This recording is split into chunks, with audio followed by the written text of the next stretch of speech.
Hello and welcome back to Tungsten Tales and Darts Daily, as we're here today to discuss the weekend happenings over on the PDC Tour.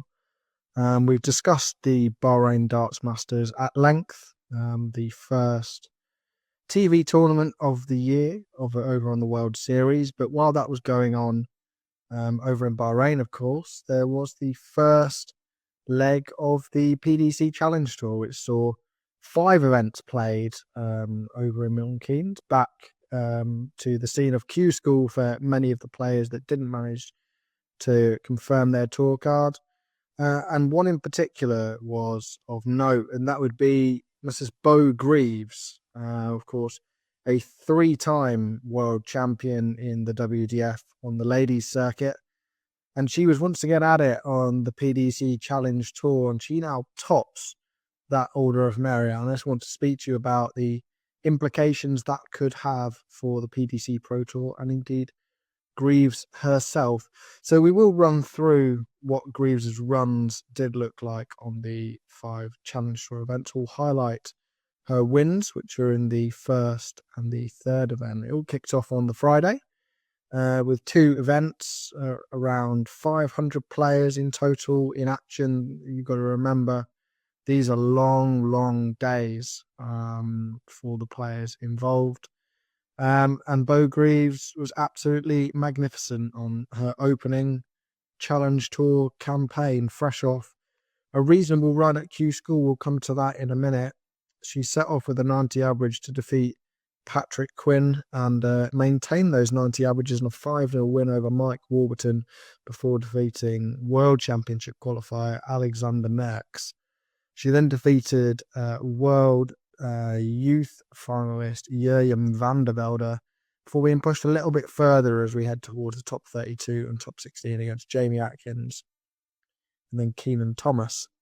And as she reached the quarterfinal phase, she just edged it up a little bit more, another couple of gears in the quarterfinal win over Henry Coates. She was a 5-1 winner with a 95 average before defeating Mikael Unterbuchner 5-3 in the semi-finals. Unterbuchner, of course, came oh so close to securing a PDC Tour card just a couple of weeks ago. She then went into the final against Stefan Belmont, someone you'll know well from the European Tour, another player that came very close to securing his tour card, and she ran out a 5-4 winner in the opening Challenge Tour event of the year. That wasn't the only success for Greaves on the weekend. She headed into the Saturday, and again, in the opening event of the day, and this was arguably an even better performance if you look at some of the overall averages and the results.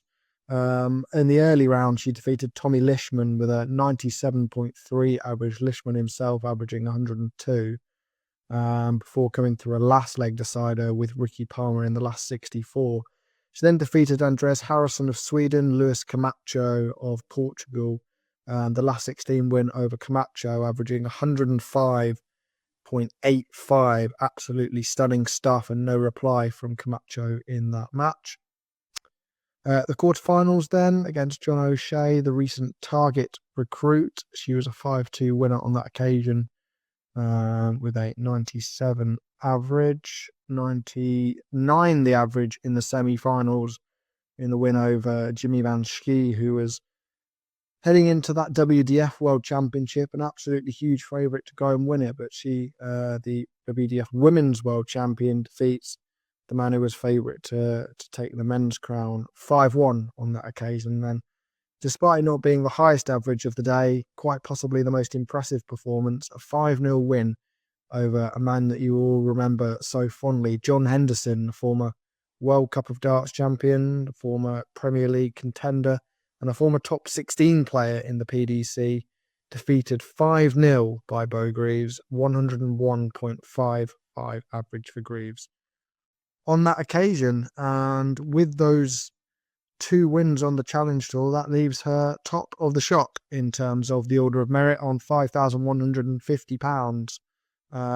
She didn't have a huge amount of success in the other tournaments, managed to scrape together a few wins here and there, but they are long days.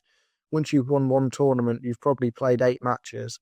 So to go and play another 5, 6, 7 matches in the second tournament is a huge ask.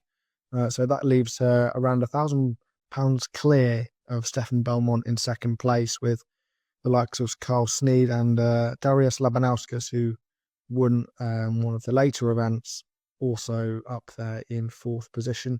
Also worth mentioning that Mervyn King sees himself into the top 10 after losing his PDC Tour card, and Simon Whitlock stuck in 13th place, picking up some wins though, positive signs for the Wizard. But we'll bring this back to Beau Greaves, who had a pretty reasonable Q School campaign, it had to be said. There was a lot of talk about her goals heading into Milton Keynes, whether she wanted that tour card, whether she was there just to play Challenge Tour. For me, it doesn't matter a huge amount. She was a couple of points away from claiming a tour card, ended up on 4 points. 6 would have probably been enough to see her secure a tour card. So just a couple of wins short, really, for Greaves, who defeated some great names and played some great darts throughout PDC Q School. But to do what she's doing now is arguably even more impressive. As I've mentioned a couple of times, it's a tough ask winning a Challenge Tour, and the position that she's in means that she may well become a top-up for the PDC Pro Tours. If you're unaware of the Pro Tours, that basically means that if anybody drops out of a PDC Pro Tour event, there's 128 players in each event. She will be first reserve, first in line to take one of those spots. And in pretty much every Pro Tour I can remember, there has been players that have dropped out. So it looks although that we will be seeing Beau Greaves on the Pro Tour in 2025. The first Pro Tour events, as a matter of fact, are on the 10th and 11th of February. So the Pro Tour season kicks off then. Hopefully we'll see her in action in those events. And it's going to be a fantastic opportunity for her. The chance to mix it against the best players in the world with little to no pressure really on her performance. She's there as a reserve, really. Any money she earns from them will be absolutely fantastic, but her main focus will be, of course, the Challenge Tour, the Development Tour, and any of the WBF events. She'll be back in December to defend her Ladies World Championship at the Lakeside, and they will be her main focus. But the opportunities she gets on the Pro Tour will be huge experience for her before she's in line to become a full-time pro. And yeah, I mean, we wish her all the best of luck. It's a great chance for her, and yeah, we certainly hope that she can grasp it. Let us know how you think that she'll get on the PDC Pro Tour after the wins on the Challenge Tour over the weekend. Don't forget to hit the like button and subscribe. And if you're watching us on TikTok, please follow us along on Tungsten Tales as well. Thank you very much for watching, and we'll see you again tomorrow.